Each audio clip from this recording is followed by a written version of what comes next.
Hey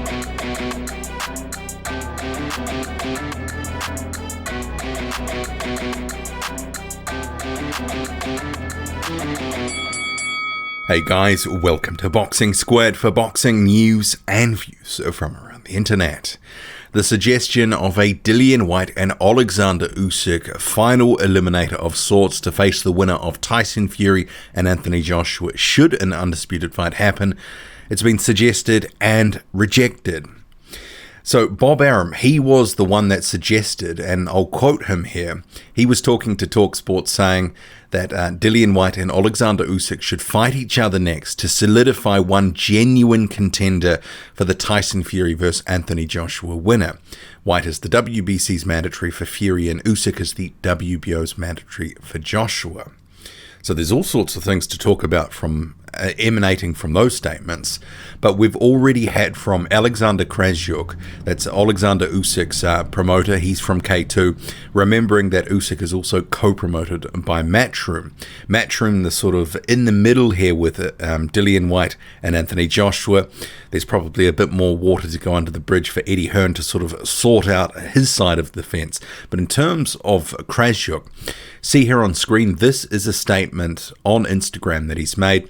So he is referencing Bob Arum's statements. Krasjuk saying, Usyk has no need to fight anyone to prove his right for the mandatory. He was designated as the WBO official challenger almost 1 year ago and has to face Anthony Joshua as soon as it is possible. Those are the statements of Alexander Krasjuk. So there is a bit to go through here because I have seen in recent videos that there has been a suggestion from some boxing fans that this could end up being some sort of elegant solution here, that, you know, we've got these mandatories piling up. Obviously you have Kubrat Pulev for Anthony Joshua, that's first up for him, and Usyk's behind him. And on Tyson Fury's side, he's got the rematch with, or the trilogy fight with Wilder, I should say, to get out of the way. And then his mandatory, which is Dillion White. And Dillion White has launched legal action, you know, to assert his right to have his mandatory shot next after Wilder or Fury wins and not be ignored and not have Anthony Joshua and Fury facing off against each other should they keep winning. So yeah, okay, there's a couple of areas to start with first. I mean, I have seen a lot of people suggesting this is a good option. It sort of clears things up, and, you know, in terms of just the mechanics of it, you know, I can see why people like this. It's a good fight. But on the other hand, you know, the mandatories have worked their way into position and they are due a title shot. And if the mandatory system is completely ignored or fiddled, it just makes it a joke, as it is. I mean, we already have a lot of, you know, ill will towards these sanctioning bodies who install really weak mandatories or just sort of game the system themselves. We can think of a number of sanctioning bodies who've kowtowed to their champion and not given them many mandatory challenges. Sometimes it can be 2 or 3 years between mandatories. And I don't believe that Usyk and White are weak mandatory challenges. I think these are good fights. But in terms of Oleksandr Uysk, we'll start there first because there is a vein of thinking from some boxing fans that he hasn't earned it. But the thing is, he did all his hard work and was a road warrior at cruiserweight to unify the division, become the undisputed champion. So that elevated him in the WBO's eyes to the super champion status, which meant if he moved up, he could get a shot at heavyweight. And I know some people think, well, that's not fair, he shouldn't have that, but those are the WBO rules. It wasn't installed last week. This is not something that's been done especially for Usyk. He has just, you know, ascended to that level where he could actually claim the mandatory. That's part of their rules and has been for some considerable time. Remembering Terence Crawford, he moved up and fought Jeff Horn and took his title off him, moved up from 140 to 147. I didn't hear anyone complaining at that point when Terence Crawford did it. So it's not, you know, dissimilar to that at all. It's just that in between waiting for his shot, because there was an agreement Kubrat Pulev and the IBF would go first, Oleksandr Uysk is sort of waiting around. He was going to have the Chisora fight. Who knows where that's sort of landed at this point. It was postponed. Seemingly it hasn't been talked about again. You know, we don't know when that's going to happen, if it's going to still proceed. There is a lot of speculation that it won't happen without a crowd. So maybe that could just be postponed altogether. But if it is, in terms of Usyk, him and his team clearly are saying, look, just, we are entitled to our mandatory shot. We don't want to fight Dillion White. We want to go straight into that fight with Joshua. So irrespective of whether people think it's fair or whether Usyk deserves the shot, he is entitled to have it. And on the Dillion White side, and I'll talk about White quickly before getting to a potential matchup between White and Usyk, because that is interesting. I don't think Dillion White would entertain it either. He's been obviously launching his legal action, and he wants to ensure that he's not pushed out, delayed, that the February 2021 timeframe the WBC set when it pushed his shot out a year, that it is enforced and upheld. It remains to be seen how much weight and leverage his legal challenge can put on the WBC to keep things, on track. Remembering the whole pandemic has sort of thrown things, asunder, and it's had boxing on a hiatus for the past 3 or 4 months. It's only now we're starting to get a trickle of cards. Not the big fights like, Tyson Fury versus Deontay Wilder 3, or Anthony Joshua and Kubrat Pulev. We haven't had those rescheduled at this point. So there is going to be a time crunch at some point. But Dillion White, from previous statements, has not indicated he wants to face Usyk at all. He's described Oleksandr Uysk as a nobody, who's too small for heavyweight, who's going to do nothing. He says he doesn't want to fight him.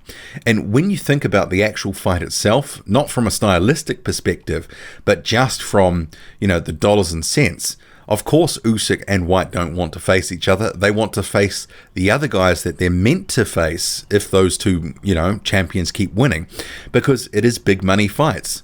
Fury and White, earns White a lot more money than White versus Usyk. And the same for Usyk versus Joshua, earns a lot more money for Usyk as opposed to White versus Usyk.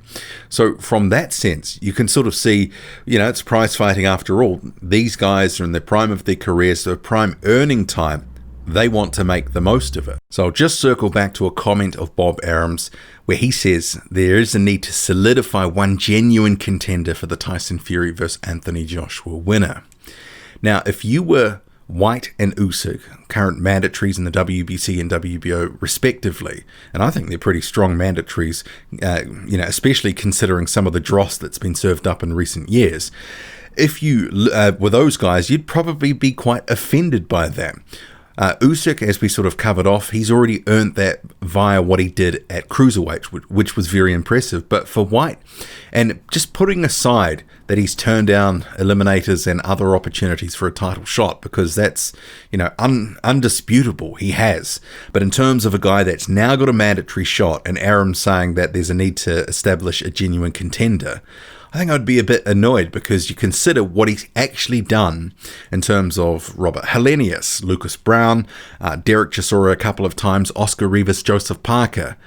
That's a strong resume, a strong body of work, especially when you compare it to his peers, who don't have, really anything approaching that. The guys that haven't been champions and who've either had a title shot in recent years, or guys that are still waiting for a title shot but have fought a certain level of opposition. White's resume stacks up very well.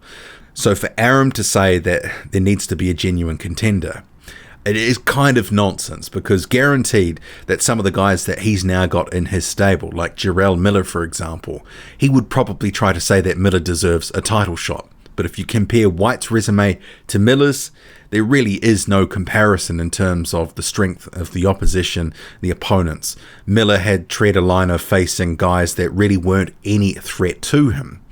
So yeah, I think White would probably be annoyed at that suggestion, and I'm sure Usyk too, given what they've both achieved respectively. And some people will say they've got no sympathy for White and his current predicament based on him turning down opportunities, and I don't have an issue with that line of thinking, because he has had opportunities, he has prioritized paydays, but he has also fought good opposition. And he does, on the strength of being the WBC mandatory, he does deserve a title shot. So him and Usyk as a sort of final eliminator, I think that's sort of pushing the boat out a bit too far. And it's not going to happen based on what Alexander Krasniuk was saying. And I'm sure Dillion White will also turn it down. But if we just turn our attention to that other side of the coin, Oleksandr Usyk versus Dillion White, it's a good fight. I would like to see that fight.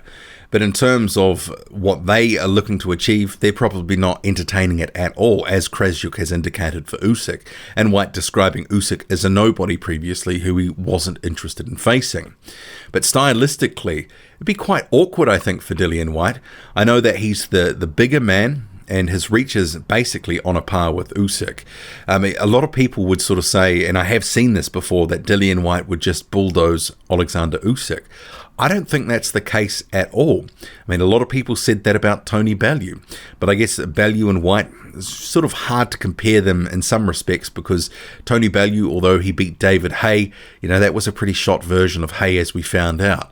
But Usyk was able to break down, wear down, and take out Tony Bellew. But he ate a few shots early on, and that would be the danger with Dillion White. If White lands one of those left hooks, as he did say in that Derek Chisora rematch, what's Usyk going to do? How's his chin going to hold up? But in between times, if he's able to avoid the blows and he's able to just keep moving, turning White and landing shots from all angles, Usyk, I'm sure, would be racking up some rounds. So I like that fight, and I don't think it's a walkover at all. And I don't believe anyone that says it is. I think that would be a very competitive fight. But clearly, Bob Arum and Matchroom, if they had their way, would be having Undisputed next. And when I say next, I mean after Joshua and Fury's next respective fights. Fury is facing Wilder at some point, Joshua facing Kubrat Pulev at some point. But Oleksandr Usyk and Dillion White, they're just, they're not going to allow that to happen if they have any say in the matter. And I've seen a few people sort of saying, well, why doesn't, these guys face the winner? A year or two in boxing is a long time. They are better off pushing their own case right now to get the fight, get the money in their bank account, get that piece of legacy and a win if they can. That's what they're striving and pushing for. Waiting a year or two in boxing is a perilous thing. Undoubtedly one or both would end up getting, taken down a path they didn't want to. They'd miss out probably on the big money fight that they're after, and they would feel that they're pretty hard done by and effectively screwed over by the sport. It is boxing after all, which does sort of eat its own, and boxing is a pretty unscrupulous sort of sport to be involved in, even at the high level. Remember, everyone's pushing their own barrow, they're trying to make their own money, and they'll try to make the most money. So these guys have got a lot invested in their careers and what's happened. And a fight against Joshua for Oleksandr Usyk and a fight against Fury for Dillion White undoubtedly would be the biggest payday for both of their career to date. But what do you make of the suggestion by Bob Arum, Dillion White and Oleksandr Usyk? I don't think it's going to come to fruition, and Alexander Krasjuk, for speaking on behalf of Oleksandr Usyk, is saying no. Back off. We don't want anything to do with it. We're entitled to our shot. Drop a comment, loud and often. Hit like, hit subscribe, follow me on Twitter, boxing_squared. I'm out.